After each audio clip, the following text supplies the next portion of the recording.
Hey everyone, Azim here. We're going to go over the thoracic cavity and some of the basic organs inside of it.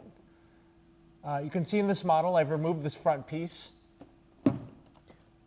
The thoracic cavity is protected by the sternum and ribs in front and laterally.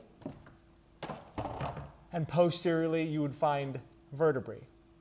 On the inferior border, you'd find the diaphragm, which is muscle, the major muscle of breathing. And then superiorly, again, we have ribs and the clavicles. And then we would be getting to the cervical neck region. We have two lungs, a right lung and a left lung. The left lung is a little bit smaller than the right lung because the heart sits a little bit to the left. The right lung has 3 lobes. The left lung only has 2 lobes. The lungs sit in their own cavity within the thoracic cavity. The lungs sit within the pleural cavity. And the lungs are covered by a serous membrane called pleural membrane, or pleura. And covering it, directly covering the lungs, would be visceral pleura. Against the lining of the thoracic cavity would be the parietal pleura. The heart, the thyroid, the trachea, and sitting behind it, the esophagus, which I'll show in a minute. This is all part of the mediastinum. That is a cavity within the thoracic cavity, just like the pleural cavities are also within the thoracic cavity.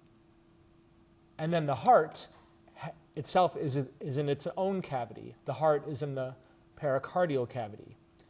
Like the lungs, the heart is also covered by a serous membrane. Directly covering the heart is visceral pericardium, and then a little bit away from the heart would be parietal pericardium. Both lungs and heart move all the time. We're constantly breathing in and out. This is inflating and deflating. The heart is constantly pumping. So we need serous membranes to lubricate these organs, reduce friction, prevent damage.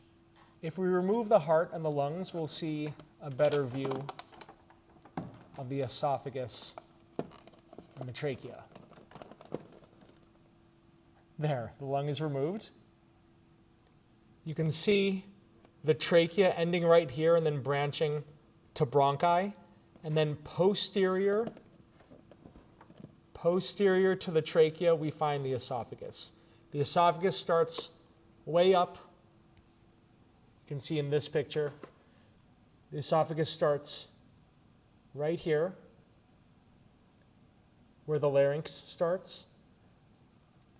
And then the esophagus comes all the way down. It actually goes through the diaphragm where it meets the stomach. So the esophagus starts in the cervical region, goes down the thoracic region, and just enters the abdominal pelvic region. We can also find the aorta, which connects to the heart, as well as the superior vena cava. Those are some of the major organs we find in the thoracic cavity in adults. What you don't see in this model, which would normally be sitting just above the heart, that you do find in children, is the thymus. The thymus is an important immune organ that helps mature certain lymphocytes. This tends to go away as we get older, so we don't find it so much on these adult models. The thymus in adults just gradually gets replaced by adipose, by fat. So those are important organs of the thoracic cavity. Thanks for listening. Let me know if you have questions.